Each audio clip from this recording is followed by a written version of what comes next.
Alpha 5.1 Ìlọrin lẹ́tí gbọ́ ẹ kúrò lẹ́ o ètò Gbẹ́bíró ló tún ti wà ní kalẹ̀ báyìí ètò Gbẹ́bíró tún ti jiná ó ti ṣe tán ṣe tán àwa ti ṣe tán àjọ fẹ́ gé bí ìró oníkálukú ti fẹ́ Gbẹ́bíró ọkùnrin fẹ́ gbèrò obìnrin fẹ́ gbèrò torí gbogbo àná làwọn pé ọba ti gbèrò àwùjọ wa náà ó rò ó inú lè wó rò ó àtijọ́ àti mú wa gbogbo ẹ̀ ní ó rò ó tí gbogbo sì dùn ṣe kúdú a ní ẹ kúrò lẹ́lẹ́kan sí aago 5 ti lọ iléeṣẹ́ yìí Royal FM 5.1 Ìlọrin lẹ́tí gbọ́ wa ètò yìí ni a ti máa ń gbé àwọn òjèmí wá àwọn tí wọ́n ti ní ìrírí nínú táǹpé ní ìgbéyàwó àwọn counselors wa láti mọ wá bá nìyẹn ná àwọn kan tí ń ta kókó nínú ilé òun kálukú nínú ìgbéyàwó ọ̀rọ̀ tí ń dùn baálé ilé òun tí ń dùn ìyàwó ilé òun tí ń dùn àwọn tí wọ́n tiẹ̀ tí ìmọ̀bi tí wọ́n forí kà sí àwọn tí wọ́n ṣàyìn ló ń gbìyànjú àwọn ni wọ́n wà níkàlẹ̀ àwọn ni à ń gbé wá lójoojúmọ́ láti wá mọ bá ní sọ̀rọ̀ sí tí àwọn èèyàn sọ́kà àwọn èèyàn sí orí àwọn èèyàn láti wá ọ̀nà àbáyọ sí àwọn nǹkan tá à ń kojú nínú ilé Sherifa Káyọ̀dé Bọ́lájí ní orúkọ tẹ́mí tẹ́mọ̀ sí SKB wọn láyọ̀ láti sọ fún pé bẹ́ẹ̀ ṣe ń gbọ́ wa lọ́wọ́lọ́wọ́ ẹ lè wò wá ní orí Facebook page wa Facebook page Gbẹ́bíró yóò wá dáa fún yẹn sì kíní kan fún mi ètò kọ́ mo fẹ́ràn yín sẹ́wọ̀ tó bá ti dórí Facebook page Gbẹ́bíró ẹ rí gbogbo wa ṣe ń ṣètò yìí lọ́wọ́lọ́wọ́ ẹ sì wò ó ẹ láìkí ẹ sí ààrẹ wọn pẹ yìí ń ṣàhùn pàápàá jọ lórí ọ̀rọ̀ Gbẹ́bíró yìí imagine ẹ wò ó tẹ́ bá ti ṣí ẹrẹ ẹ wo iye àwọn tí wọ́n wò ẹ wo iye àwọn tí ètò yìí ó ṣe ní àǹfààní ẹ ti ṣe dáadáa nìyẹn àwọn àlejò mi ti wà ní kálẹ̀ ní orí ètò yìí Sherifa Káyọ̀dé Bọ́lájí lórúkọ mi lẹ́ẹ̀kan sí Babatunde Azeez Ọlọ́yẹwàn ní olóòtú ètò yìí tá a tún pè ní producer ẹ ṣeun gani àdúpẹ́ àwọn àlejò mi wọ́n wà ní kálẹ̀ Ajia Balkis Modúpẹ́ Ọládìméjì wọ́n wà níkàlẹ̀ tí wọ́n jẹ́ ìyá tí wọ́n ti ní ọ̀pọ̀lọpọ̀ ìrírí nínú ìgbéyàwó kí tó wá mọ̀ já yín sí pé akọ̀ròyìn ni wọ́n ń ṣe tó sì tó jẹ́ alága obìnrin fún ẹgbẹ́ Women for Women Community gẹ́gẹ́ mo ṣe sọ pé akọ̀ròyìn ni wọ́n tó sì tó jẹ́ igbákejì ààrẹ àpapọ̀ fún ẹgbẹ́ àwọn akọ̀ròyìn lóbìnrin ní gbogbo ilẹ̀ Nàìjíríà pátápátá tàmọ̀ sí NAWOJ ẹ kú ìrọ̀lẹ́ wa ẹ káàbọ̀ sí orí ètò. ẹ kú déédé àsìkò yìí ṣe dáadáa lábá yín ẹ̀yin èèyàn wa nílé ọ̀dẹ̀ ọ̀dùn bí a kú déédé àsìkò yìí yóò máa rọrùn yóò máa jí wa ṣe. àdúkẹ́ bákan náà Professor Abdulrasaq Ọláyínká Oníyè ní ẹ̀ka ìmọ̀ nípa ìtọ́nisọ́nà lórí ọ̀rọ̀ ètò ẹ̀kọ́ ìyẹn educational counseling ní ilé ẹ̀kọ́ Fásitì Union Ìlọrin àwọn náà wọ́n wà ní orí ètò yìí àmọ́ wọ́n wà ní ọ̀nà kí ni ó dọ̀ pé ọlọ́run níjà ṣépè fún àwọn tí fẹ́ẹ́ débi ẹ̀mọ́ wọ̀rí wọn bá wa láìpẹ́. ok ẹ̀yin yẹn wá jẹ́ kí n mọ̀ já yín sí wípé àjọ Youth Care Development and Empowerment Initiative àwọn ni wọ́n ṣe onígbọ̀wọ́ abala àkọ́kọ́ ètò yìí àjọ tó wà fún ìdáàbòbò ẹ̀tọ́ obìnrin àti ọmọdé tó bá fọwọ́ tí ò dá mú obìnrin tó bá fi ọwọ́ tí ò dá mú ọmọdé àbòṣe wọn bọ́ sẹ́yìn tí ṣojú bí ẹranko àjọ yìí kò ní gbà fún ọ ẹni tó bá yẹ kánsẹ́l wọn kànsẹ́lẹ̀ ẹni tó bá yẹ kán fojú ẹ̀ balẹ̀ ọjọ́ wọn ṣe ẹni tó bá nílò kí wọ́n pẹ̀tù sí yàn ní ọkàn nípa pé wọ́n ṣe èyí ni kò ṣe wọn ò ṣe eléyìí o bákan náà ilé ẹ̀kọ́ tí wọ́n ti ń kọ́ni nípa bá ṣe gé aṣọ bí a ṣe ń rán aṣọ nílànà tìgbàlódé tó yàtọ̀ sí bá a ṣe ń ṣe tí àwọn èèyàn sì ti ń jàǹfààní lọ́pọ̀lọpọ̀ nípa bíbá wọn ṣe pọ̀ ìyẹn Regala Fashion Academy àwọn ni wọ́n ṣe onígbọ̀wọ́ abala kejì ètò yìí ẹ jẹ́ kí wọ́n mọ̀ tún já yín sí pé iléeṣẹ́ Evergreen Herbs Limited iléeṣẹ́ oremi tí gbogbo ayé ti mọ̀ káàkiri ni àwọn ni wọ́n ṣe onígbọ̀wọ́ abala tó kàn ní orí ètò yìí bákan náà SKB Fans Club àwọn náà ti darapọ̀ mọ́ wa ní orí ètò yìí àtàwọn àjọ míì lọ́lọ́kan òjọ̀kan tí wọ́n táàjọ ń pò lọ́wọ́ pé Gbẹ́bíró yìí ẹni tí ò bá darapọ̀ mọ́ bóyá èèyàn ń ta nǹkan ni àbí èèyàn tiẹ̀ jẹ́ àjọ kan àbí lórúkọ èèyàn individual pé ẹ ṣáà jẹ́ kórúkọ tèmi náà mọ̀ jáde lórí pé a fẹ́ Gbẹ́bíró a fẹ́ Zẹ́ládá gbogbo náà ti ń yọjú tí a sì mọ̀ kéde wọn nígbà tí ó bá padà yá tó bá di ní ẹ̀yìn ètò ẹ̀kọ́ wá sórí 081 75 10 58 23. ẹ káàbọ̀ sí orí ètò lẹ́ẹ̀kan sí ẹ jẹ́ ká bẹ̀rẹ̀ kí nìkan ta fẹ́ sọ lónìí ohun ta fẹ́ sọ lónìí òun ni ọ̀rọ̀ irọ́ ìtànjẹ eléyìí tó ń ṣẹlẹ̀ nínú ìgbéyàwó nínú relationship pàápàá jùlọ nínú ìgbéyàwó torí Gbẹ́bíró la pè ètò yìí ó túmọ̀ sí pé àwọn yẹn ti gbọdọ̀ wà papọ̀ wọ́n ti di ọ̀kan náà gẹ́gẹ́ bí ẹbí kí wá ní ó yóò mọ̀ fà á tí àwọn tí wọ́n nífẹ̀ẹ́ ara wọn tí ó jẹ́ pé bí mi ò rí ọ mi ò lè sùn bí wọn náà rí mi ò lè sùn ìfẹ́ yìí lágbára Ọlọ́run fọbẹ́ dáwọ́ ọ̀ sí bí bá mi lè fẹ́ ọ àbí kékeré kan ṣẹlẹ̀ tóbi tó fi wá di pé lójijì àmọ́ wa parọ́ àmọ́ gègé fúnra wa lórí ọ̀rọ̀ onírọ́dì tó sì jẹ́ pé ó ń gbẹ̀mí àtàwọn nǹkan míì tí ó dáa bẹ́ẹ̀ tó ti ń ṣẹlẹ̀ nínú ìgbéyàwó ẹ jẹ́ kí n ṣe bẹ́ẹ̀ kí n bẹ̀rẹ̀ pẹ̀lú Ajia Balkis Modúpẹ́ Ọládìméjì ẹ̀rọ̀mà ẹ kú ìjókòó lẹ́ẹ̀kan sí i. Okay, yes ma'am. ẹ mọ́ gbàgbé pé nǹkan kan trend lẹ́nu ọjọ́ mẹ́ta yìí nípa bí ajínrere kan ní ìpínlẹ̀ Ògùn bó ṣe sọ pé láéláé ló pa ìrọ́gbọ̀gbọ̀gbọ̀ ó ti pọ̀ ẹ jẹ́ kí n lè yẹ fún yín náà kẹgbọ́ díẹ̀ ọ̀nà ìgbà wà fìbẹ̀ wọlé.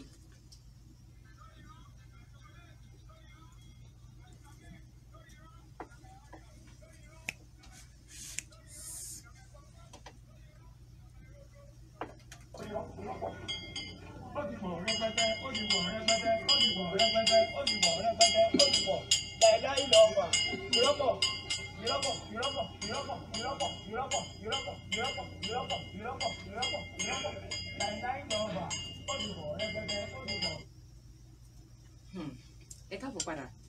sí orí ọ̀rọ̀ lẹ́gbọ́ yìí yes ma kí ni ó máa ń fà tó fi jẹ́ pé tí àwọn wàá bàjú lọ́dọ̀ àwọn ọkùnrin wọn ẹ má bínú ìfẹ́ sọ pé irọ́ pọ́n ẹ̀kẹ́ àwọn ọkùnrin wọn kí ló dé tó yẹ pé tí a bá fẹ́ fẹ́ obìnrin àbí nígbà tá a bá ti wà papọ̀ tán àwọn nǹkan kọ̀ọ̀kan tó yẹ ká sojú abẹ́ǹkó fúnra wa nípa pé ṣé àwọn pẹ́yìn àgbà náà lè sọ pé òdodo ọ̀rọ̀ àmọ́ kòrò lára tí wọ́n fi mọ gbé kinní wọn rìbìtìrìbìtì fún wa táwa náà sì mọ gbà bá wọn tá sì mọ yí pé kinní irọ́ ni kí ló mọ ń fà tó fi mọ rí bẹ́ẹ̀ náà. A dúpẹ́ púpọ̀ fún Ọlọ́run ọba tó dá wa sí ilé ayé tó fi wá kẹ́ ara wa Gbẹ́bíró ètò kan tí ó mú àǹfààní bá ìdílé ni tí ó sì ń tò ẹbí náà kò ní bàjẹ́ ètò náà ń kọ́ Olúwa máa tẹ̀yìn síwájú SKB fúnra rẹ̀ náà Ọlọ́run ní jẹ́ ẹ̀gbọ́n ààrẹ tá a bá wo ẹbí níbo ló ti bẹ̀rẹ̀ ìdílé ni báwo la ṣe pàdé ara wa báwo la ṣe fẹ́ ara wa báwo la ṣe jìjọ ń bọ̀ ojú ọ̀nà ló ti máa ń bẹ̀rẹ̀ nítorí wípé ojú ń kọ́ òun láti mọ ọbẹ̀ tí kò ní epo nínú nígbà tí a bá wà lọ́nà báwo lọ́kọ ṣe pàdé ìyàwó báwo ìyàwó náà ṣe gbà fún ọkọ ẹ̀ bàbá obìnrin owó lobìnrin mọ̀ èdè kan tó lágbára ni tá bá wá wo àwùjọ tá a wà lénìí ṣẹ́rí kinní pélébé tá a mú káàkiri yìí handset àkóbálẹ̀ ayé àtọ̀run ni bí wolu ẹ ṣe pọ̀ tó òun gangan ni orin iṣẹ́ ìta pè ní irọ́ bẹ́ẹ̀ ni ẹni tó pàdé tó bá ọlágbájá mo dẹ̀ nífẹ̀ẹ́ o I love you too okay kilowatt ya obìnrin tó bẹ̀rẹ̀ pẹ̀lú kilowatt ṣe ọ̀pọ̀ ti bèrè fún irọ́ ó yẹ kó náà bẹ̀rẹ̀ sí ní máa sọ fún you don't know me my dad is the president of the whole nation is because I just be his name ó ti bẹ̀rẹ̀ láti bẹ̀ á bẹ̀rẹ̀ sí ní máa pọn ní ewé fún àmọ́ ẹ fẹ́ràn mi kódà èmi náà ronú sí tá a bá pàdé àmọ́ obìnrin tó pàdé nílé ijó ṣé ọ̀pẹ́ ní tá a sì fi jó fẹ́ ìran ní òwò lọ tó gbogbo dẹmọ tó bá ń ṣe fún lòun máa wò pé ẹni yìí paparazzi ni obìnrin mi tó náà bá sì ń lò òde in tó ní òtẹ́ lọ́rùn yóò ya aṣọ wọ̀dánwò yóò gbogbo kọta tí wọ́n ń dà sójú yìí iṣẹ́ tí wọ́n wà ń bẹ̀ obìnrin mi bóyá ru ti tèmi yìí ni tó jẹ́ òjòlò yóò wá gbogbo àwọn pankéèkì wọ́n panel beat everything ṣe mọ́ ọkùnrin tó bá rí kò lè dáhùn. ok nǹkan tẹ̀ sọ ni pé irọ́ nìyẹn náà. sàkámà di alákọ̀ọ́kọ́ ṣe wà pé tí àwọn tìlámà ní àlàwọn náà ṣe mọ́ ọkùnrin á ní àkó tó kọ́kọ́ fẹ́ obìnrin tó bá fẹ́ mọ bó ṣe rí jí lọ sílé wọn láàárọ̀ kùtùkùtù kó tó di kó wẹ̀ ṣàkó tó bá jáde sí ẹni tí ò tí ì wẹ̀ kò lè tí ì máa bẹ̀rẹ̀ gbogbo panel beating ibi tó ti bẹ̀rẹ̀ nìyẹn so tí a bá gbára wa bá a ṣe rí pàápàá jùlọ alákọ̀ọ́kọ́ ni nípa ọ̀rọ̀ ìgbàgbọ́ nínú ara ẹni I love you sincerely I love you sincerely you are the only sugar in my tea they are all fake nítorí wípé bíbá rí ẹ̀mí ìlè sùn oorun òkun ẹni o bẹ́ẹ̀ ni ọ̀gá hello my dear network bíbá yóò dá rárá o ó ti ń wọlé bọ̀ gbogbo orí eléńgbà tá a bá wá fẹ́ra wa tá a bẹ̀rẹ̀ sí ní máa bímọ ìyàwó wà nílé ọkọ ẹ wò tẹmọ̀ pé nǹkan tó ń bá bọ̀ ni pé kí wọ́n lọ patí tẹ́lẹ̀tẹ́lẹ̀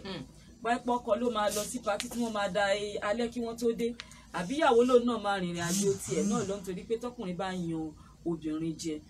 èmi I can't take it tó bá yẹ pé òun náà gbé obìnrin mẹ́ta mẹ́rin èmi náà mi ní mind sugar cane yẹn náà èmi náà ní mind àti tẹ̀lé but àwa obìnrin gbọ́dọ̀ gbà wípé àwa la nílé àkọ́bí wa gẹ́gẹ́ bí ìyá òun làwọn ọkọ wa tá a lè gbọ́dọ̀ fẹ́ràn wọn tọkàntọkàn obìnrin á wá fi ìwà á fi yí ẹ̀mí ọkọ ẹ̀ padà sí dáadáa pé ní tó o bá fún mi òun ló dùn mọ́ mi. yes ma kó tó di pé ẹ dé orí ibi tí ẹ dárúkọ ẹ ti gbé látòrí tábàlà bẹ̀rẹ̀ lọ́nà ok nígbà tá a ti wá dénú lé nísìnyí kí ló wá tó wọn mọ ń fà á tó fi jẹ́ pé ìyàwó parọ́ fọ́kọ ọkọ parọ́ fún ìyàwó àbí ká sọ pé a fi ń protect feelings ara wa a fi ń protect nǹkan tá à ń pè ní ìgbéyàwó ṣé àwọn pé nísìnyí ẹlòmíín sọ pé ìdí tí mo fi parọ́ fún ìfẹ́ wọ́n ti feeling rẹ ni àti wípé pápá jùlọ lórí ọ̀rọ̀ finance ọ̀rọ̀ ànáwó ni ọ̀rọ̀ kókó kí ọkùnrin ó ní 100,000 kó sọ fún obìnrin pé 200,000 ni àwọn náà nìyẹn káwa náà fẹ́ ṣe nǹkan káwa náà farapamọ́ kí wọ́n sọ yí pé ká sọ fún ọkọ wa yí pé 5,000 òun ni owó ọbẹ̀ nígbà tó yẹ pé tá sì ná lówó ọbẹ̀ kò ju 2,000 lọ àtàwọn rọ́ọ̀mì tá à ń pa nípa ọmọ tó generally. èrè lobìnrin ń jẹ lábọ̀ ọjà àwọn òwe tó ti kọjá ni o obìnrin tí ò bá fẹ́ fún ọkọ ẹ̀ ní the best jẹ ló máa lóhùn jèrè lábọ̀ ọjà níbi tá a bá délé ni. ipe yẹn ò má sà. kò tiẹ̀ sí tó ń jẹ́ pé èrè lobìnrin ń jẹ lábọ̀ ọjà ká fi ìfẹ́ àti ìfọkàntán tá a fi fẹ́ ara wa ó ní pàtàkì alátọ́tútẹ̀lé òun lọ̀rọ̀ ẹ̀sìn.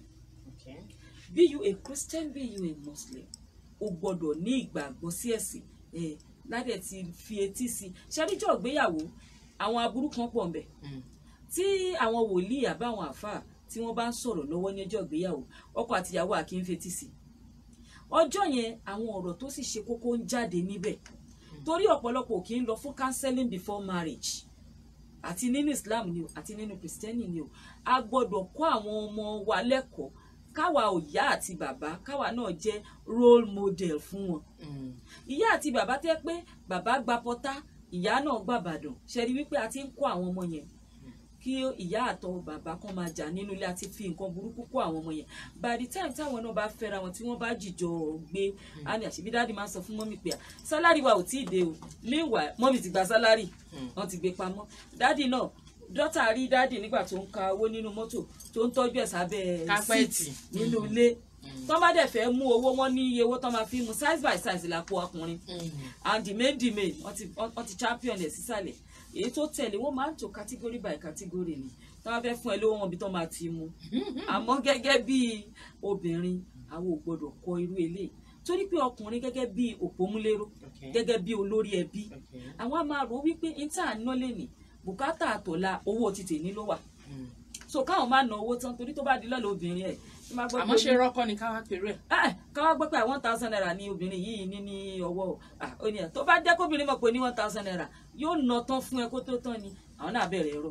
ẹ jẹ́ káwọn obìnrin ká fi ìwà kọ́ àwọn ọkọ wa ní ẹ̀kọ́ kọkùnrin náà dẹ̀ dúró déédéé nítorí ọ̀pọ̀lọpọ̀ ọkùnrin ìyànjẹ ló pọ̀ jù lórí ọ̀rọ̀ obìnrin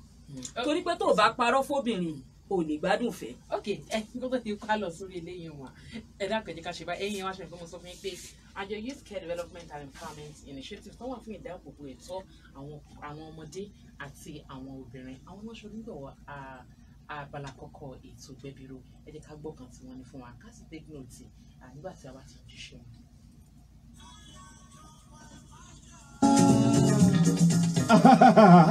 ohun là má fàfà ìdígi láti bá káwùjọ wa tó wà lè tòrò dùn mọ̀rìnmọ́rìn yùngbàyùngbà ìdílé ní láti dúró rè kámojúṣe mẹ̀tọ́ ẹnì kọ̀ọ̀kan nínú ẹbí àtàwọn ọ̀nà láti dáàbò bo àwọn ògbó wẹ́rẹ́ torí pé àwọn lọ láwọ àtọ̀ lórílẹ̀‐èdè lẹ́yìn tó mú kájọ tó rí sí ìdàgbàsókè ọ̀dọ́ àti ètò ìrónilágbára Youth Care Development and Empowerment Initiative ó máa fọ rere títa kọ́ mi máa fi pápá àwọn ọmọdé àtobìnrin lò pọ̀ kásọmọ báṣubàṣu àbí fọmọ sòwò ẹrú káfílé ẹ̀kọ́ lílọ du ọmọ àti títari wọn sẹ́nu iṣẹ́ gbélépawó tó fi mọ́ gbogbo ìwà ìsọmọdé àtobìnrin báṣubàṣu bí òṣètọ́ láwùjọ bí à ń fààyè gbà wọ́n láti máa wo àwòrán àti fídíò níhòòhò àbí ká máa fọwọ́ kan àwọn ibi tí ò yẹ lára wọn ẹ̀yin bàbá bọ̀dá ẹ má jà á máa wùwé yẹn yọ̀rọ̀ tí ń súnlé ẹ̀dìyẹ ojúṣe gbogbo ìdílé ní ìtọ́jú obìnrin àtàwọn ògbó wẹ́rẹ́ wa torí kí ìdílé pèsè ọmọdé ní òmù káwùjọ wa náà ó dúró rẹ àwùjọ àtìdílé wa ò ní bàjẹ́ àwọn ìwà ìbàjẹ́ náà ní ẹjẹ́ àṣàfọ̀mọ́ nípa mímọ́ fọ àwọn ìwà ìtọ́sọ́mọdé àtobìnrin sọwọ́ sájọ Youth Care Development and Empowerment Initiative látọjú òpó 0807 3424 044 tàbí 0803 330 3914 ìdílé aláyọ̀ ló lè bí orílẹ̀-èdè aláyọ̀ gbogbo wa pátá là ó jèrè àwọn ọmọ wa o.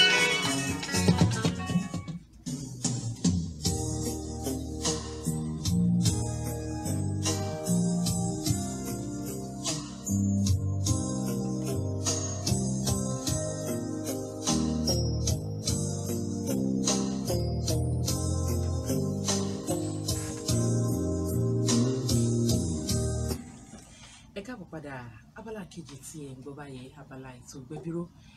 iléeṣẹ́ Regala Fashion Academy àwọn ni wọ́n ṣe onígbọ̀wọ́ rẹ̀ ibi tá a ti ń kọ́ ni wọ́n ti ń kọ́ ni bá a ṣe ránṣọ bá a ṣe gé aṣọ nílànà ti gbàlódé tí oníkálukú kọ tínú wọn sì ń dùn tí wọn sì kábàámọ̀ yìí pé àwọn tiẹ̀ tẹ̀lé sí nǹkan bẹ́ẹ̀ tàbí darapọ̀ mọ́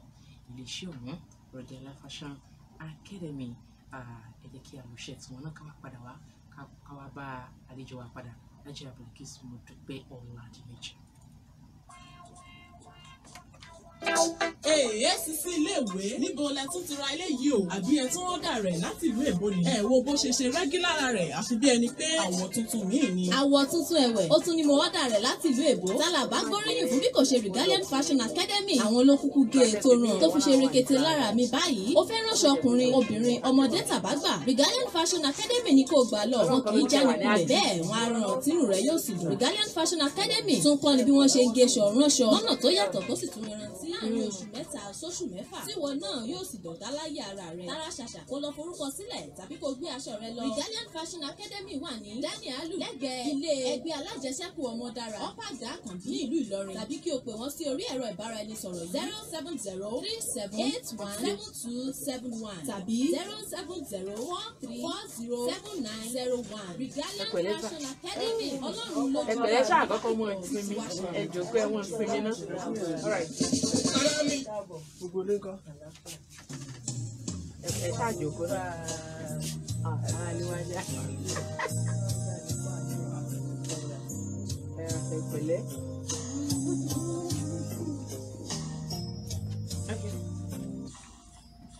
Ẹ káàbọ̀ padà sí orí ètò. Ẹ má gbàgbé pé bí a ṣe ń ṣe ètò Gbẹ́bíró lọ́wọ́ ẹ lè wò wá lórí Facebook live wa Gbẹ́bíró Facebook live page.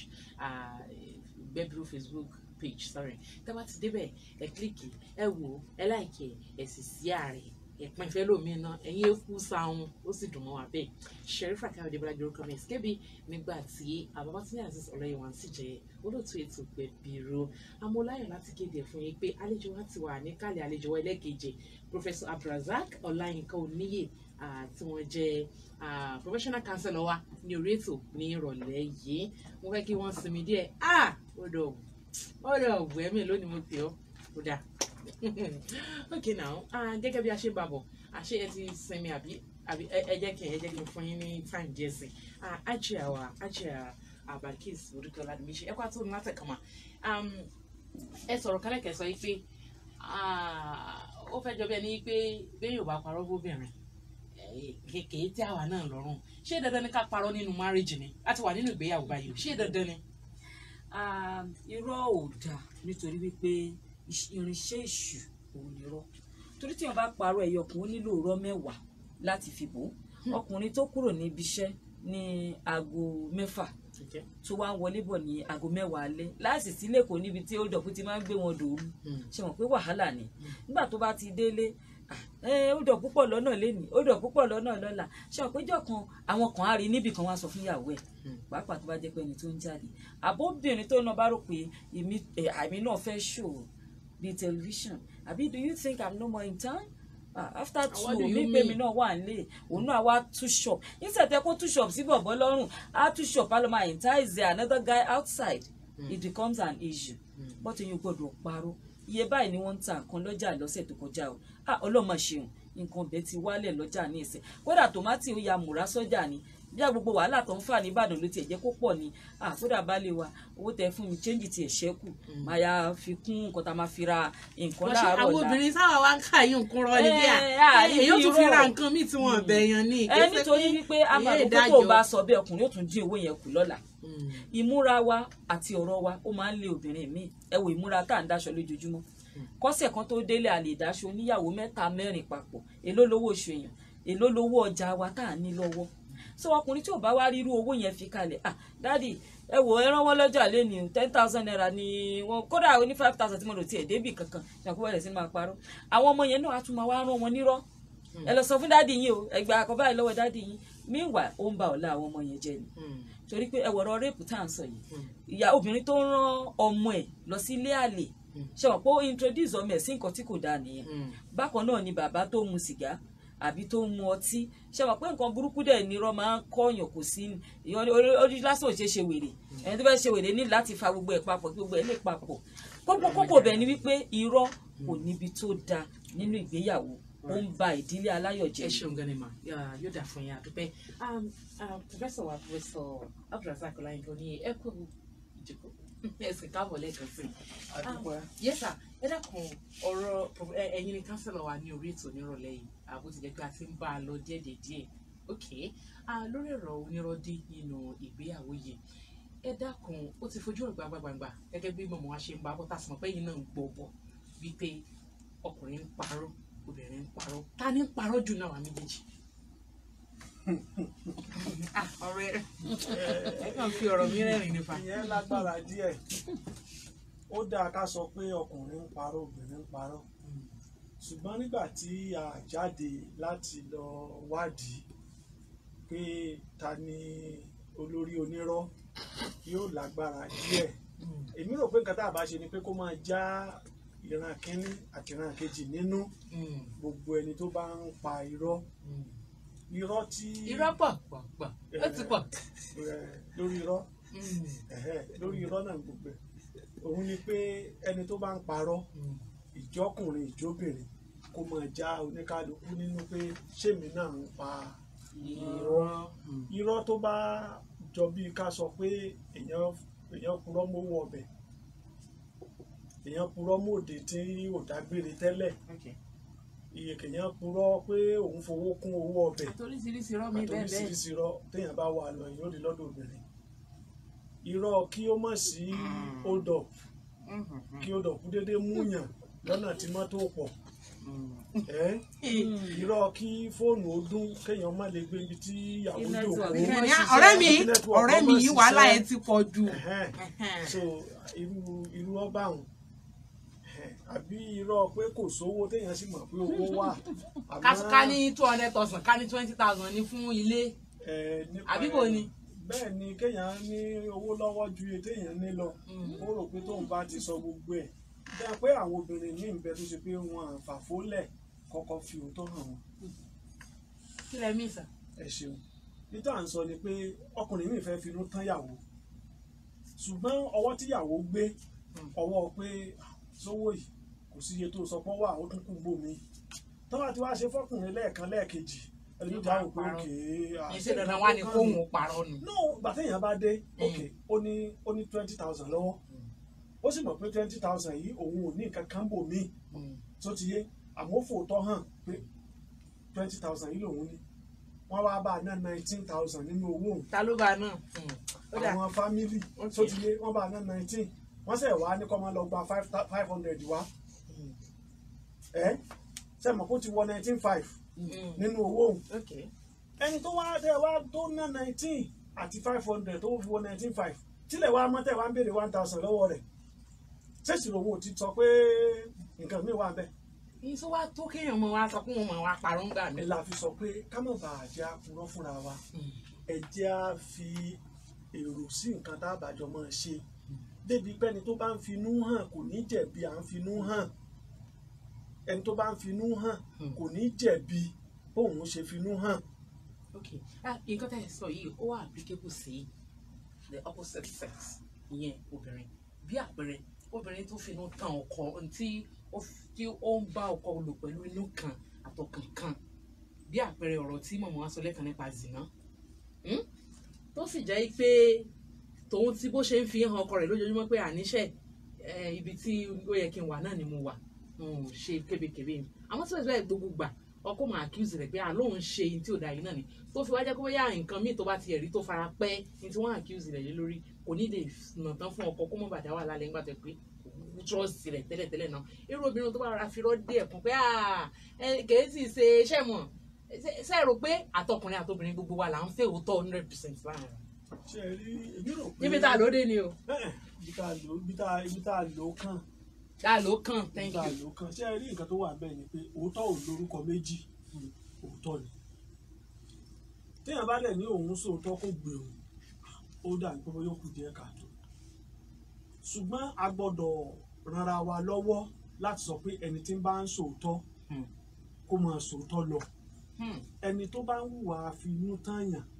kó máa ní orípa tí ó fi sọ pé kéèyàn finú tààyàn nǹkan tó dáa ni ọkùnrin míì ń bẹ ìṣẹ̀mí ayé tó wá ìtẹ́lẹ̀bọ̀ ń pè ní sense of security kò ní. Ọkùnrin bí ò feel secure pẹ̀lú ìyàwó ẹ̀. Fún nínú ara rẹ̀ kò secure. Irú ọkùnrin yẹn ni tíyàwó tó bá pé ìyàwó tó bá ń gbọ́ ẹkún ọmọ èké lábẹ́ fóònù ó lè máa béèrè pé bó ló wà gangan gbé fóònù fẹ́ni tó wà lọ́dọ̀ rẹ̀. Àmọ́ wọ́n ní ẹkún ló mú kun wá ṣé kò ní jẹ́ pé nǹkan ti gbọ́dọ̀ ṣẹlẹ̀ tí ó fi mú kéèyàn wá insecure láàrin ara ẹni. Ẹlòmíì ò ní nǹkan tó fà á ọ́ dáadáa pé ó ń gbà kóhun gbogbo tóun ń gbọ́ ló ń gùn ún lé. Téèyàn bá dẹ̀ ní pé torí pé nìkan mú mi ó pa lórí sáàni gbogbo ara ló mọ̀ mú mi mọ́. A lè sọ bẹ́ẹ̀ náà lóòótọ́ ọkùnrin ò ṣeé finú tán obìnrin ò ṣeé tọpinpin. Ọkùnrin ò ṣeé finú tán obìnrin ò ṣeé tọpinpin. Èyí ó kàn tanná sí wàhálà káàkiri fún rẹ̀. Ó mọ̀ sóbìnrin káàkiri nígbà tó bá níṣẹ́ ó mọ̀ sọ́kùnrin káàkiri nígbà tí sí òtún ọ̀. Kò yẹ kó rí bẹ́ẹ̀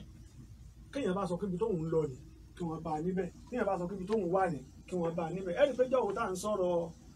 àṣemáṣe ìfọ̀bẹ́yìn jẹ́rẹ́ ní níṣu. Tọ́kọ ẹ̀ bá níyàwó jù kan lọ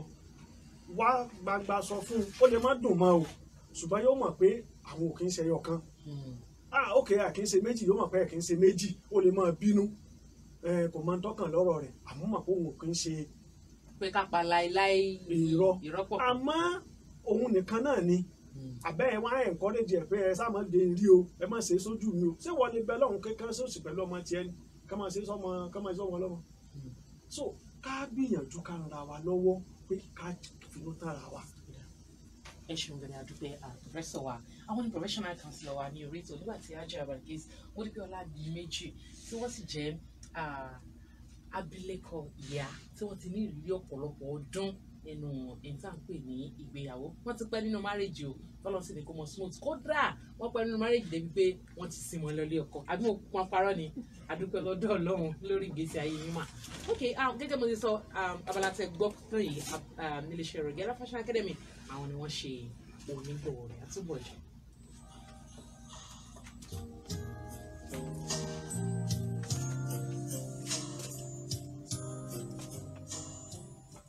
Ẹ tẹ́tí sí ìkéde yìí iléeṣẹ́ Regala Fashion Academy tí wọ́n ránṣọ tí wọ́n sì tún kọ́ni bí a ṣe ń gé aṣọ ránṣọ lọ́nà ìgbàlódé ló ní ká máa kéde fún yín pé ètò ìgbaniwọlé fún ẹ̀kọ́ bá a ti ń ránṣọ gé aṣọ lọ́nà ìgbàlódé ìyẹn in-depth training olóṣù 3 tàbí 4 tí ń lọ lọ́wọ́lọ́wọ́ báyìí. Gbogbo ohun tó yẹ kẹ́ mọ̀ nípa bá a ti ń ránṣọ gé aṣọ tó bá sáà àti àsìkò yìí mu ni wọ́n máa kọ́ yín bíi pattern drafting, freehand cutting, sewing techniques àti bẹ́ẹ̀ bẹ́ẹ̀ lọ. Ẹ lè kàn sí wọn ní ọ́fíìsì wọn ní Daniel Alu lẹ́bàá Ọmọdára Cooperative Ọ̀pàgà Àkànbí ní ìlú Ìlọrin tàbí kẹ́ ẹ pè wọ́n sórí ẹ̀rọ ìbánisọ̀rọ̀ wọ̀nyí 07037817271 tàbí 07043407901. Regala Fashion Academy ní olùkéde. Ẹ tẹ́tí sí ìkéde pàtàkì láti ilé ẹ̀kọ́ Ọmọyíyá Group of Schools. Wọ́n ní ká máa kéde fún yín pé ẹ lè wá ṣe dípúlọ́mà yín lẹ́ka ìmọ̀ èdè Lárúbáwá àti ẹ̀sìn Islam èyí ìwọ̀n Arabic Language and Islamic Studies fún gbèǹdéke oṣù 7 sí ọdún kan ó pẹ́ jù. Tẹ́sí ní àǹfààní láti wọ ilé ẹ̀kọ́ gíga fásitì KWASU tàbí èyíkéyìí ilé ẹ̀kọ́ gíga tó bá wù yín tẹ́sí bẹ̀rẹ̀ 200 level tààràtà. Ilé ẹ̀kọ́ Ọmọyíyá Group of Schools tí wọ́n tún ní ìlànà ìkẹ́kọ̀ọ́ kindergarten, nursery, primary àti secondary àti àwọn ìdánwò ọlọ́kan-ò-jọ̀kan bíi WAEC, NECO àti bẹ́ẹ̀ bẹ́ẹ̀ lọ ni wọ́n tún ṣe lọ́dọ̀ wọn. Àwọn nọ́mbà tẹ̀lé pè wọ́n sí rèé o 07067716929 tàbí 08038447454. Ilé ẹ̀kọ́ Ọmọyíyá Group of Schools lábẹ́ àkóso Ustaz Alilullah Sorotu ní olùkéde.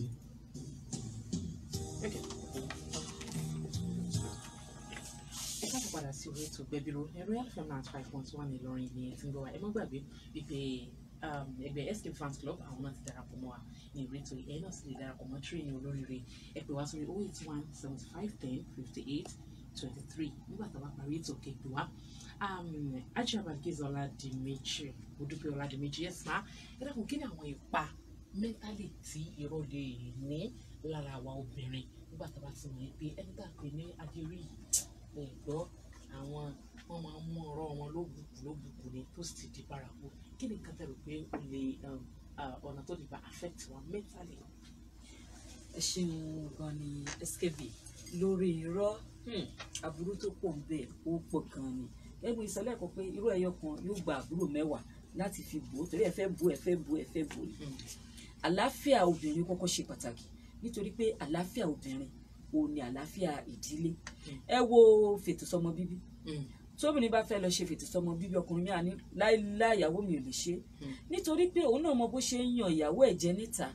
kò wá fẹ́ kí ìyàwó ẹ̀ náà lọ ṣàṣemáṣe níta dépò tí ó lóyún tí ó wà di pé kíní nígbà tó wá dẹ̀ ti lọ ṣe fètò sọmọ bíbí ó ti rí pé free license ló máa rí sí nítorí pé àìfọkàntán ó máa ń dá àìfọkàntán kalẹ̀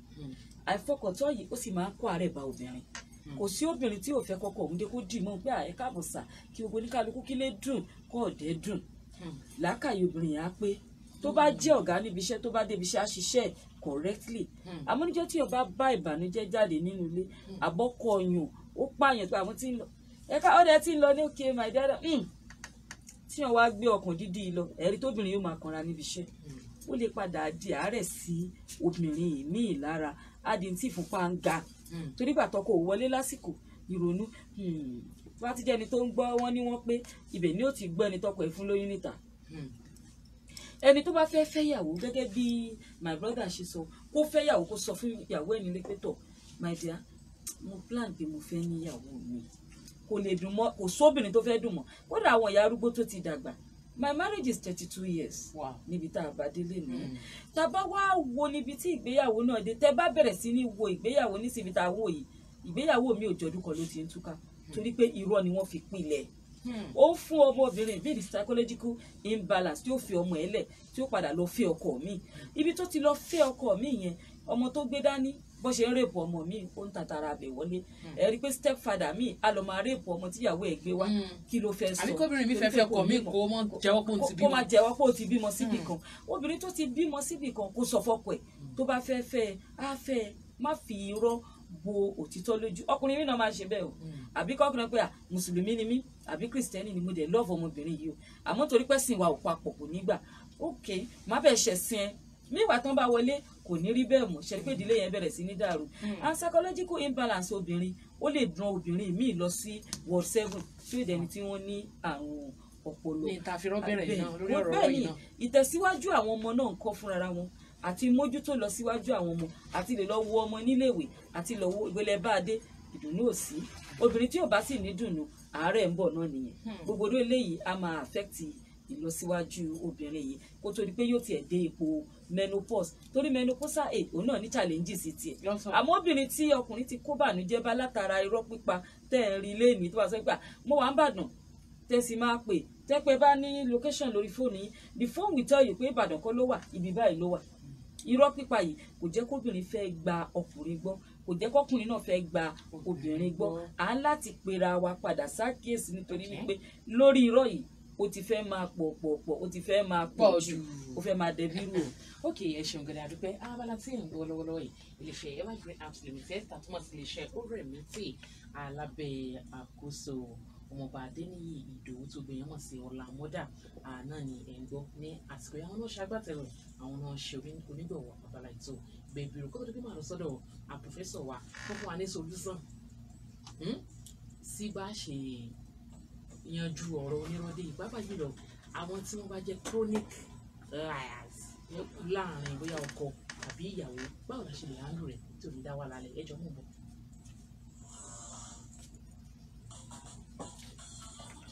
ẹ̀yin ẹnu ọlọ́fà là ń ti gbọ́ mo tá o àlejò mẹ́rin bá ń kọ́gì ló wà pẹ̀lú mi ní yàrá agbára lẹ́nìí. ó yá mo fẹ́ kí oníkálukú máa dárúkọ ara wọn kẹ́ẹ̀sì sọ ohun tẹ́ ẹ gbé dání gẹ́gẹ́ bí ojúṣe. orúkọ mi ni herbal flusher tí mo wà ní olómi fún ọmọdé àtàgbà àtúní capsule fún àgbà nìkan. ara ń tani ó ń jáni jẹni nǹkan sọ kúlúkúlú láàgọ̀ ara ẹni inú kíkún àtúnjù àrùn ìbálòpọ̀ ọlọ́jọ́ pípẹ́ tàbí kòkòrò inú ẹ̀jẹ̀. ó lómi òrìṣẹ́ rẹ̀ ò sí o. Herbal Power lórúkọ mi. mo ń bẹ lólómi láti kọjú ìjà sí akọ jẹ̀dítẹ̀ ẹ̀yìn dídùn inú rírun. mo tún wà lóní ẹ̀fọ́ powder tó márúgbó takébé ní sàgbàdéwé tó ń sọkùnrin dẹni ìkókó èmi gan làbámọ̀ pè ní múlẹ́rọ́. ọ̀rẹ́ mi tún lè mí jẹ́ bí ìbásí lóde àríyá kò kì í dùn. ọ̀pẹ́ yìí ni o inú rírun bí ọmọ ọkùnrin tára wọn ò gbé kẹ́kẹ́ tó lè mí ṣiṣẹ́ fún. èmi ni eva akẹ́ ìgbébẹ̀gbọ́n wọn tó máa pè mí ní ó kéré jowó ẹ̀ lọ. ọ̀sẹ́ni tó lò mí tí ò ní sàdúrà kéèyàn lágbó lé káti rìn kó dogun káti bẹ̀rẹ̀ kó wá dìjàgbá wọ́kùnwọ́kùn ni àbí lagunlagun gbogbo ẹ̀ lè ní sọkọ́ fún. ọ̀rọ̀ lẹ́tí gbọ́ yẹn o àwọn egbòogi ajẹ́bí ìdánwò yìí ti wà ní gbogbo ilé ìtajà òyìnbó tó bá súnmọ́ àtàwọn ọ́fíìsì evergreen tó wà lárọ̀ọ́wọ́tò rẹ̀ ẹ sì lè pe 08056639862. ẹ káàbọ̀ padà sí orí ètò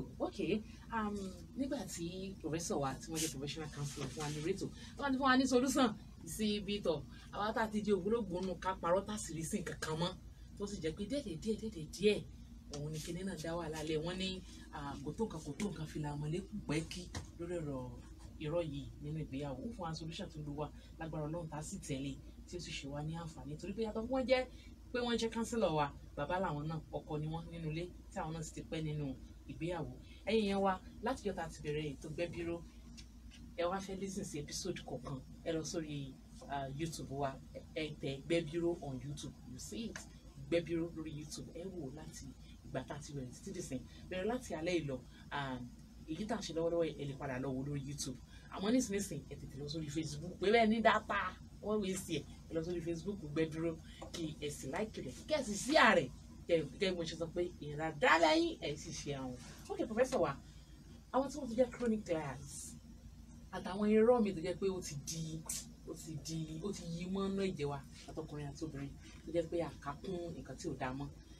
tó sì jẹ́ pé ń dá wa lálẹ́ kí ni ọ̀nà owó lẹ́rù pé a lè gbà ran ara wa lọ́wọ́ gẹ́gẹ́ bí àmọ̀ràn fún àwọn méjèèjì ọkùnrin àti obìnrin tí a fi sọ́ra sí yóò jẹ́ tán yányán àmọ́ kó tiẹ̀ kó yòrò díẹ̀. ó dínkù kọ́lọ́hún kó ṣe àánú fún gbogbo àyíká ìlọ ṣe rí kò sí nǹkan tó jẹ́ kí rọ́ọ̀rọ̀ mọ́yàn àbí kó rọ̀yàn lọ́rùn bí kò ṣe pé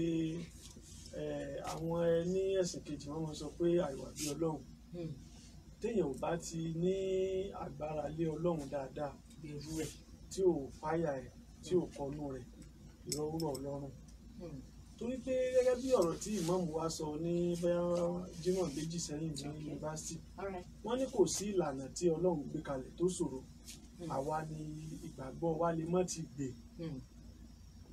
kò dẹ̀ sí ẹ̀sìn kankan tá à ń sìn tó encourage yẹn pé kéèyàn máa purọ́ kò sí. ìwé yàtọ̀ fún nínú marriage gan. kò sẹ́sìn tó sọ pé kéèyàn máa purọ́ àbí kéèyàn máa fi rọ́ sáyé kò sẹ́sìn tó sọ bẹ́ẹ̀. ìyẹn ọ̀rọ̀ bísínẹ́sì yẹn fà. rárá ìwọ fún ìtẹ́lọ́rùn lọ́rọ̀ business iye tí màá tà ní iye tó rà ní tó bá tẹ́ Ọlọ́run rà tí ò bá tẹ́ Ọlọ́run máa lọ. àwọn sísítà mi ti sọ́ọ̀sì pé téèyàn bá parọ́ kan yóò ní ìdí rọ́bẹ̀wá tí ò fi cover ẹ̀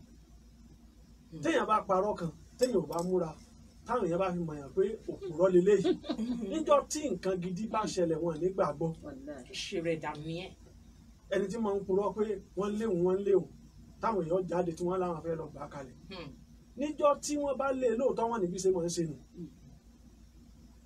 ẹni tí wọ́n ń fún lówó ọbẹ̀ tí ń purọ́ pé òun fowó kún níjọ́ tó bá fowó kún kò sẹ́ni tí ó gbàgbọ́ pé ó ṣe àwọn kò sí gómìnà sínú wọn. ní kí ni èrè lóbìnrin jẹ lábọ̀ ọjà. àmì àṣàmì rẹ nítorí nǹkan tí wọ́n inflation ó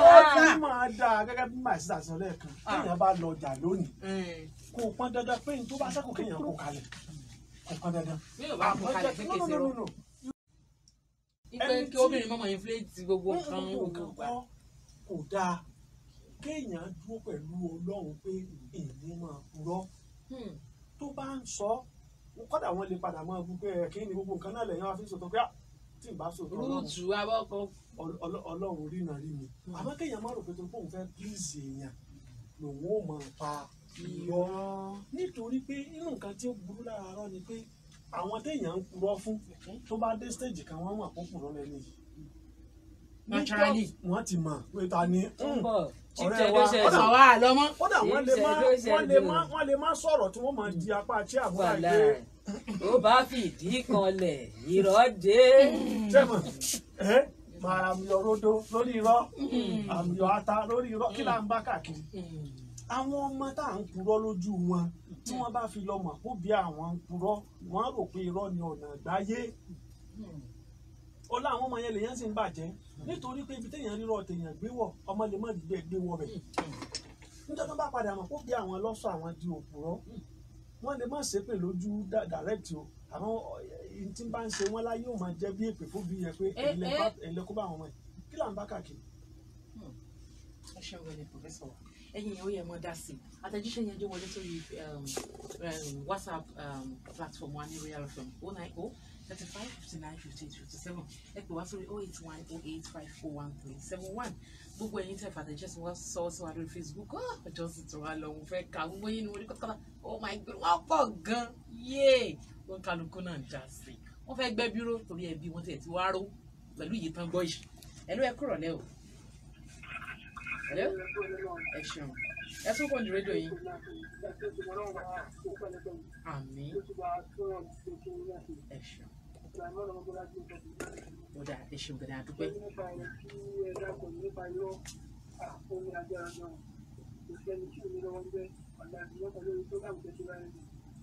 ẹ ní purọ́ mọ́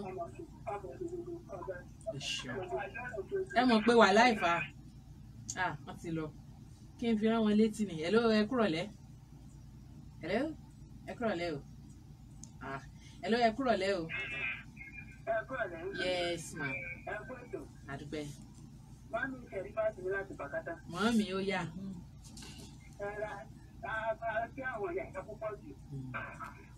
Ọlọ́run ló bá ní fún ọlẹ́gbẹ̀ẹ́ bọ́lá náà ti lọ́dọ̀ Ọlọ́run gbogbo tí wọ́n sọ pátá la gbọ́. ẹ ṣeun mo tẹ̀jẹ́ pé mi ò fẹ́ gbọ́ wọn mọ́ ẹ lọ́wọ́ ẹ kúrò lẹ́ o ẹ ṣeun kí lórúkọ yín mo lẹ ti máa sọ.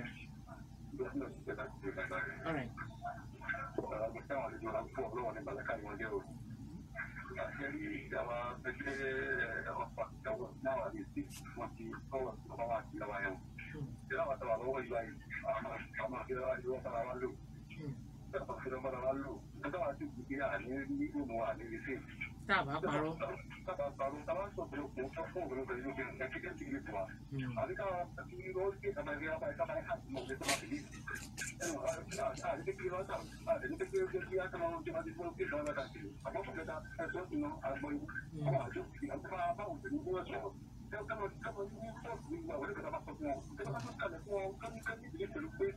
Bó ṣe wà nìyẹn. Ó dà ẹ ṣeun gan-an àdúpẹ́. Okay, Professor wa ṣé kò sí irọ́ tó dáa ni? Kéèyàn tẹ̀ fi àwọn ọ̀rọ̀ mi wà tẹ́ pé just to save your home àwọn ọ̀rọ̀ sùn náà. Bóyá àwọn abáyàmù ṣẹ̀ṣẹ̀ ń gbọ́ ẹbí òrògbòdò kan wà tó jẹ́ ẹ̀rọ aláàyè kan. Téèyàn ọba àwọn kan ń bẹ ó tẹ̀ mí fi wò ó pé dípò téèyàn ò fi purọ́ àwọn kan ń bẹ tí wọ́n bá gbá bọ́ọ̀lù ní orí field tí wọ́n bá na ṣọ́ọ̀tì sí goli omi tó bá rí pé tóun bá ní kóun bẹ́ǹdì sẹ́yìn báyìí bọ́ọ̀lù yẹn á wọnú àwọn á parí ẹ̀ àwọn ìbéèrè mi bẹ̀rẹ̀ tó pé béèrè yóò wà mú yàn purọ́ ìyẹn mọ̀ ń parí ẹ̀ lápèjúwe ọmọkùnrin bóyá ó ṣẹ̀ṣẹ̀ yìí ṣètò pé ó fẹ́ fẹ́ obìnrin mi ìyàwó mi níbo lẹ̀ ti ń bọ̀ ṣe dáadáa la bá yín. Ṣé ọkùnrin lè ever sọ fún obìnrin náà wẹ́bì kan lẹ́ẹ̀tì bẹ̀rẹ̀ kó tó di pé ó wá di pé tọ̀ àti wá parí ètò kò síbẹ̀ ṣe ní parọ́ fóbìnrin díẹ̀ pé ọ̀dọ́ bí kíni ti ń bọ̀ ẹ̀wọ̀n bí ẹ̀skẹ́mi. sọ́ọ́rì o ní tí mò ń sọ nìyẹn pé àwọn nǹkan bẹ̀rẹ̀ tó bá béèyàn ní béèrè èèyàn wọn parí ẹ̀ dípò kéèyàn kí ni jẹ́ parí. èèyàn ó ti béèrè òun kúrò báyìí èèyàn ò ní dáhùn téèyàn bá ń pè á ètò wà nílẹ̀ yóò ti gbà ká dáhùn lápèjúwe bóyá àwọn nǹkan tán bíyàn irú ìtẹ̀fẹ̀sẹ̀ example sí pé èèyàn ń bọ̀ látọ̀dọ̀ bóyá ètò èèyàn ṣẹ̀ṣẹ̀ ń bá sọ̀rọ̀ ó dẹ̀ pé tó bá dọ́rọ̀ òun lẹ̀fẹ́ ni tí ọ̀rọ̀ ò tí wọ̀ tó bá délẹ̀ pé mo ti ṣẹ̀ṣẹ̀ ń bẹ́ nìkan sọ̀rọ̀ tán bá ṣe ìfàṣẹ fún yàn yóò padà di pé sọ̀rọ̀ pé ó dẹ̀ keje ní ọdún yìí tó ń sọ kọ́dọ̀ ẹnìkan ló ti ń bọ̀ tó fi bẹ̀rẹ̀ ẹlòmíì èèyàn ní ọ̀rọ̀ òun yóò wá di yẹ̀yẹ́ àmọ́ òkè mo lò ti ń bọ̀ ẹ sábà ń dúpẹ́ pẹ́ sáyẹ̀ ti rí mi. iná wa ni ó mọ sáyẹ̀ bẹ́ẹ̀ lójoojúmọ́ mo lè ṣe é ṣe náà. ó sì wá dùn mí sẹ́kù kò sọ bí tóun ti bọ̀. tó bá tún wá di lọ́la tẹ̀ tún lọ sọ́dọ̀ kàkílà ṣé ẹ bá dúpẹ́ náà ní àkùnwá wí. ẹni tó bá wá mọ̀ pé òun ò ní rí sọ yóò jókòó yóò bí rẹ̀ dáadáa ṣé ọ̀rọ̀ tó wà nílẹ̀ ṣé rọ́ọ̀nà ìmọ̀ gbé kí àbíbò láti fẹ́ ṣe látàárọ̀ ọjọ́ ọkọ àtìyàwó ká jẹ́ ká lè finú tán ra wa kò sí bọ́ọ̀rọ̀ ṣe lè kó burú tó ìyàwó mi ń sọ tó bá wà nílẹ̀ ọ̀pá mi lọ́ọ́ pa mi ò tẹ̀ ní pa mi. ọkọ mi bọ́ọ̀rọ̀ ṣe lè kó burú tó ní sọ nǹkan tí ó bá wà ń bẹ̀. Oh my God, program yìí yẹ kó ní part 2 because àwọn pásítì wa kan máa ń wà tí máa ń dẹ̀tí nínú lọ́dọ̀ ọkùnrin ìrìn àjò wa. Are you not saying one should complain and tell the. no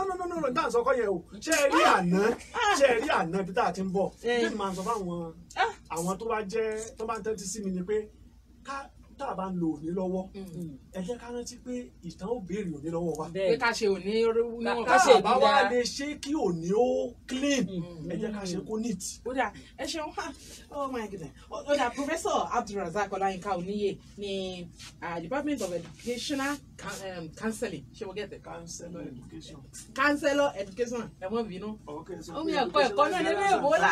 èbó mọ́ lágbá ẹ ṣeun gan ni mo sá àti Ajé Abalikis Modúpẹ́ Ọládìméjì tí wọ́n jẹ́ state chairperson for women for women community àti igbákejì ààrẹ àpapọ̀ tẹ́lẹ̀ fún ẹ̀ka nísinsìnyí o fún ẹgbẹ́ àwọn akọ̀ròyìn lóbìnrin NAWOJ presently ẹ ṣeun gan ni mà ọlọ́run ojú ọ̀dà fún yín program yìí gbọ́dọ̀ nípa. àwọn aráalé wa kọ́ ṣe jẹ́jẹ́ má gbé fóònù ọkùnrin àlùbọ́sà ní máa ń ta ni lójú ìbẹ̀rẹ̀ ẹ̀rọ ló wà bẹ́ẹ̀. ọ̀rọ̀ irọ́ ni Ṣẹ́rífà Àkáyọ̀dé ìbáraẹni ló ń kọ́ mi ẹ ṣeun Babátúndé Azeez Ọlọ́yẹ̀wàn àwọn ni olóòtú ètò yìí àti sísá wa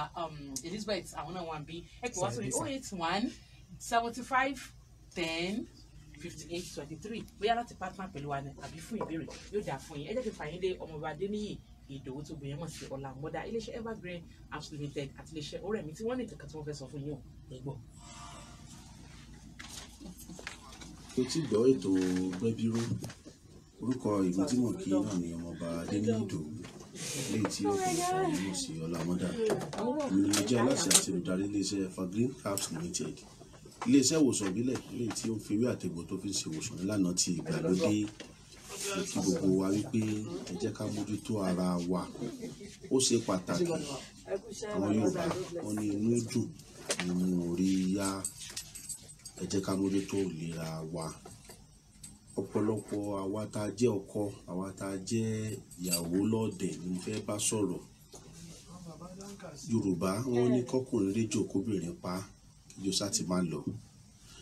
tí a bá ní ìṣòro ìdojúkọ yálà bóyá ọkọ wa ni ò lè ṣe déédéé nínú ilé pèsè pé kí àwa obìnrin ká máa fi bú irú ọkùnrin báyìí níṣẹ́ ló yẹ káwa náà ká gbárùkù ti ọkùnrin ká bá a ṣe àmójútó ká bá lè ṣe ìrànlọ́wọ́ ọ̀pọ̀lọpọ̀ wa ọgbà níta bá polówó báyìí ó lè jẹ́ obìnrin ló máa gbọ́ ìpolówó yìí kò tí pọ̀jù kúrò obìnrin yẹn kó bá ọkọ rẹ̀ ra egbògi tó lè lò fún ìgbádùn àwa méjèèjì náà ni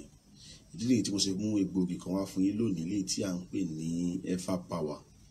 Everpower yìí mo máa ń pè ní márúgbó takébé ṣàgbàdéwé egbògi tí ọkùnrin lè lò tó lè jẹ́ kó lè máa ta pọ́npọ́n dáadáa níwọ̀n bá gbà tí ọkùnrin bá ti ń ṣojúṣe rẹ̀ nínú ilé déédéé ìṣojúṣe ẹni yẹn wá dàbí kí n rí ní ohun kọ́ńtíráàtì láàrin ọkọ láyà ni kì í jẹ́ ká lè tètè súra wa òun ló máa ń jẹ́ kọ́kùnrin ó tètè máa lọ ilé tọkùnrin wá close níbi iṣẹ́ ó tètè gbalé lọ nígbà tó bá ti mọ̀ wípé òun ní iṣẹ́ tóun tún fẹ́ ṣe nílé torí ẹni mo ṣe mú Everpower yìí wá fún wa ẹ̀yin tẹ́ obìnrin tẹ́ ń gbọ́ mi ẹ wá bá ọkọ yín rà á ẹ bá ti ní márúgbó takébé lẹ́fẹ́ ṣàgbàdéwé Everpower là ń porúkọ ẹ̀ ọkùnrin nìkan ló ń lò ó máa jẹ́ kọ́kùnrin ó lè máa ṣe déédéé lọ́dọ̀ arábìnrin rẹ̀ nítorí ẹni mo ṣe rọ̀ wá ìyẹn ọkùnrin náà